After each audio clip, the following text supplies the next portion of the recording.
families of 43 students who were abducted from Ayotzinapa in 2014 have protested outside the country's Supreme Court.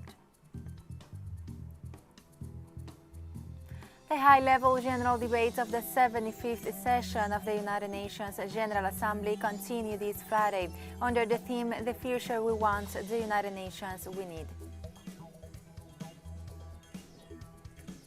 The Palestinian Liberation Movement and the Hamas movement have agreed to the holding of elections for the first time in 15 years.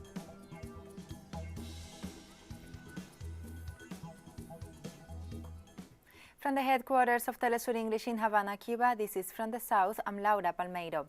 The families of 43 students who were abducted from Ayotzinapa, Mexico on September 26, 2014 have protested outside the country's Supreme Court following the recent release of several suspects.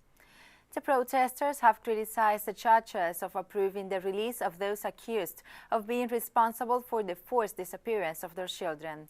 They slammed the judges' lack of interest in hearing the facts. The demonstrators also demanded an end to corruption in the country.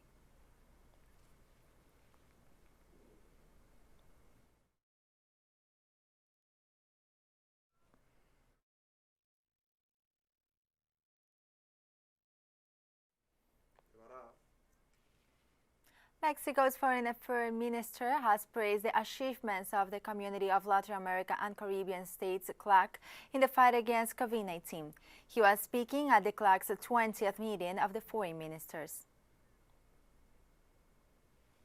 It has been a year that, despite the difficulties with the pandemic that we are facing, CELAC has had significant achievements. One of the most important, as it relates to the pandemic, is the creation of a vaccine, which, as we all know, not only could we organize, participate or promote together with Argentina, AstraZeneca, laboratories and other several foundations, but also utilizing information and the network of virologists we had in Latin America and the Caribbean.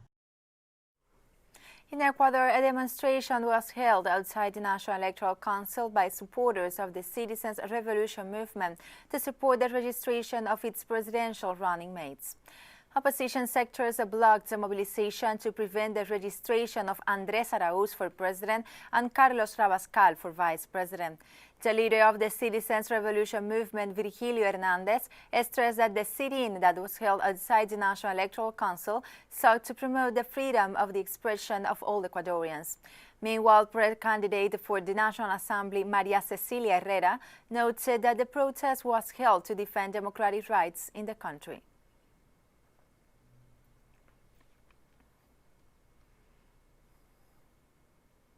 In Colombia, around 3,500 people seeking refuge in Bolívar City have raised concern about possible harassment from HESMAD riot police. The group has been holding talks with Bogotá government officials. However, they fear that if they fail to reach an agreement, they will be evicted. The refugees who have been living in Villa Gloria in Ciudad Bolívar for the last 4 days are victims of displacement by armed groups. The leader of the Albeiro Figueroa humanitarian shelter has once again pleaded with the government to provide a solution to the housing situation.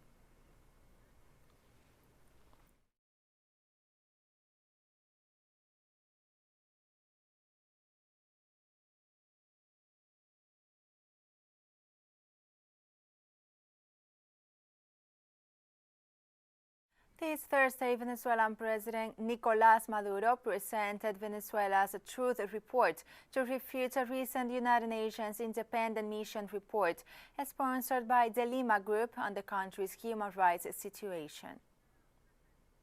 The so-called Independent Commission, never independent, from the so-called Commission of the Lima Group, or perhaps the well-named Lima Group Commission. The commission subordinated to the Lima Group issued a document full of lies, falsehoods, slander, defamations against Venezuela, and the Venezuelan Truth Commission, all the organizations guaranteeing human rights, have reacted quickly, and here we have the report, The Truth of Venezuela Against the Lima Group. Following a virtual debate with the United Nations Secretary General Antonio Guterres, Venezuelan President Nicolás Maduro announced that Venezuela's Truth Report will be delivered to the organization in the coming days. Likewise, President Maduro reiterated the proposal to UN Secretary General to send a technical observation mission in the lead-up to the Venezuelan parliamentary elections set for December 6.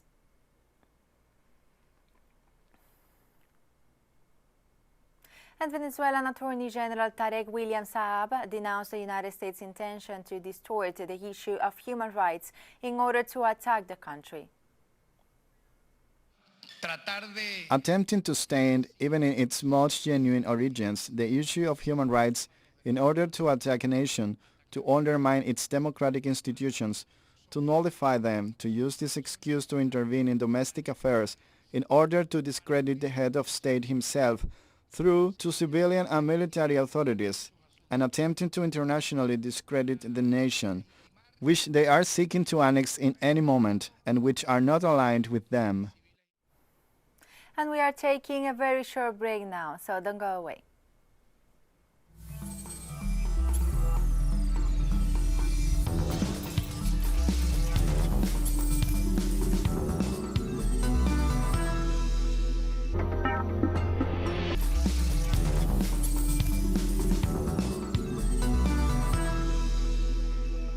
Welcome back to From the South. This Thursday, the high-level general debates of the 75th session of the United Nations General Assembly continued. Speaking on the occasion of the President of Vietnam stressed support for reform of the United Nations system in order to achieve a stronger and more effective organization. Further reforms should be undertaken to transform the UN into a stronger and more effective organization that can fulfill its role of harmonizing the interests and behaviors of states in the And also addressing the high-level general debate of the 75th session of the United Nations General Assembly, the President of Zimbabwe expressed support for UN initiative to consider a future COVID-19 vaccine a global public good in order to ensure equal access for all countries, while also highlighting Zimbabwe's achievements in gender equality. Zimbabwe welcomes calls by the United Secretary General and the Director General of the World Health Organization, Dr. Tedros Ghebreyesus, for the COVID-19 vaccine to be treated as a global public good with guaranteed fair distribution and mechanisms to ensure equal access. As we celebrate the 25th anniversary of the 4th World Conference on Women on 1st October this year, I'm gratified to highlight that Zimbabwe has taken major steps in implementing the Beijing Declaration. These include the adoption of a gender-responsive constitution, establishment of the Zimbabwe Gender Commission, enactment of several pieces of legislation to outlaw all practices that infringe on the rights of women and girls. Meanwhile, the President of Somalia called to strengthen United Nations assistance to fragile nations and vulnerable communities by supporting national development goals.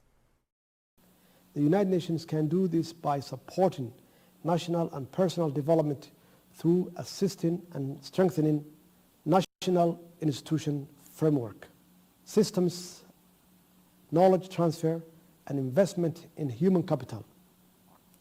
These are real long-term investment that will actually contribute to prosperity, alleviation, and creation of opportunity for all.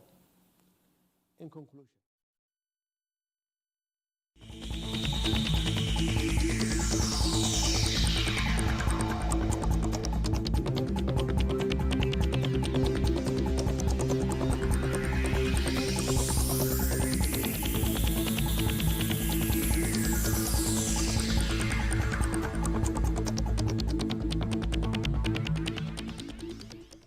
This Thursday, the Greek Prime Minister called on the population to observe current COVID-19 measures in order to avoid a new lockdown after health authorities reported a daily surge in new coronavirus cases at over 300.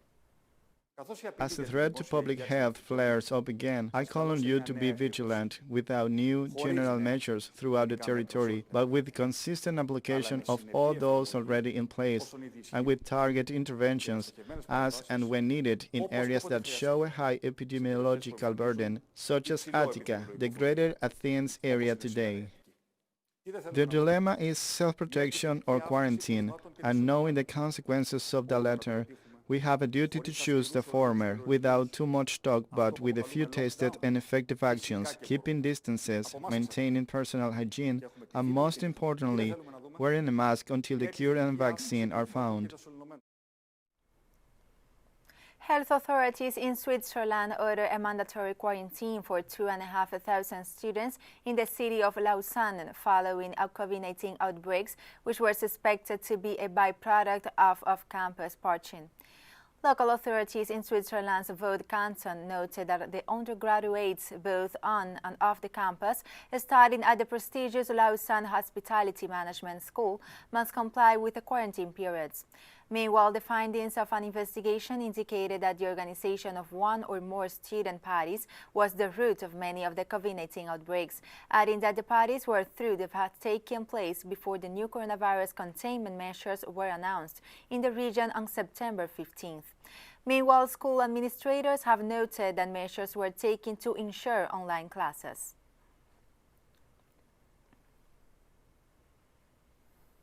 British authorities have announced a new emergency job protection scheme aimed at subsidizing wages in a bid to reduce job losses amid the ongoing COVID-19 pandemic.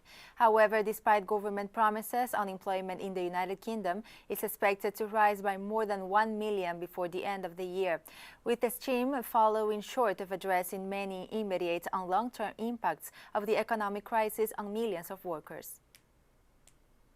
The scheme is built on three principles. First, it will support viable jobs. To make sure of that, employees must work at least a third of their normal hours and be paid for that work as normal by their employer. The government, together with employers, will then increase those people's wages, covering 2/3 of the pay they have lost by reducing their working hours. Third, it will be open to employers across the United Kingdom even if they have not previously used the furlough scheme. The scheme will run for 6 months, starting in November. And employers retaining furloughed staff on shorter hours can claim both the job support scheme and the jobs retention bonus. And we have more stories coming up after this final short break, so stay with us.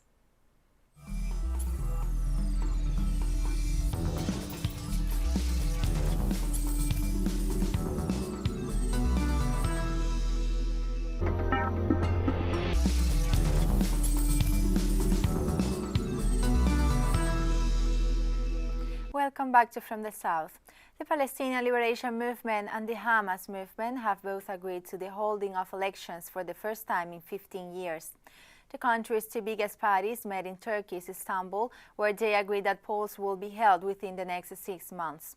This will involve Gaza, West Bank, and East Jerusalem as a single constituency. Fatah official Jibril al-Rahoub confirmed the agreement and said President Mahmoud Abbas would issue a decree setting a date.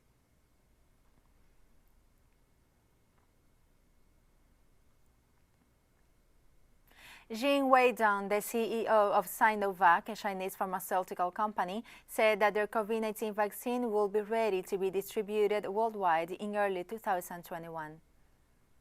At the very beginning, our strategy was designed for China and for Wuhan. Soon after that, in June and July, we adjusted our strategy, that is to face the world. So regarding registration and regulation, it's not just about China. We aim to register with the regulators in all of the countries and regions. In this way, we can realize the goal of eliminating diseases for the world. Following a meeting with his Iranian counterpart on Thursday, Russian Foreign Minister Sergei Lavrov reiterated Russia's rejection of the United States' decision to reimpose an arms embargo on Iran, including threats to sanction countries that continue cooperating with the Islamic Republic. We underlined that Moscow and Tehran, along with the entire international community, categorically reject the aspirations of the United States to enact an indefinite arms embargo and restore the former UN Security Council sanctions resolution that was annulled in 2015. Russia will not in any way base its foreign politics on a consideration of these aggressive and illegal demands that have no legal force. We hope that other countries that cooperate with Iran take a principled stance and will heed to their own national interests rather than a need to follow diktats from across the ocean. We have agreed to continue realizing our mutual large investment projects, foremost in the energy sphere and nuclear energy, the transportation sphere and industrial cooperation. Speaking at the United Nations Human Rights Council on Thursday, Syrian authorities rejected a new report issued by the Independent International Commission of Inquiry on Syria, while condemning the use of human rights issues to attack the country. Syrian Representative Hussam Eddin Aala stressed that the country had faced war and economic terrorism promoted by the same countries who claim to be concerned about its human rights situation. Meanwhile, Russian and Iranian representatives noted the lack of balance in the Commission's report, while pointed out that unilateral coercive measures against Syria only worsen the humanitarian situation. Likewise, Iranian Representative Sayed Mohammad Sadati Nehad reiterated Iran's support for the Syrian people, who have been suffering economic sanctions imposed by the government of the United States.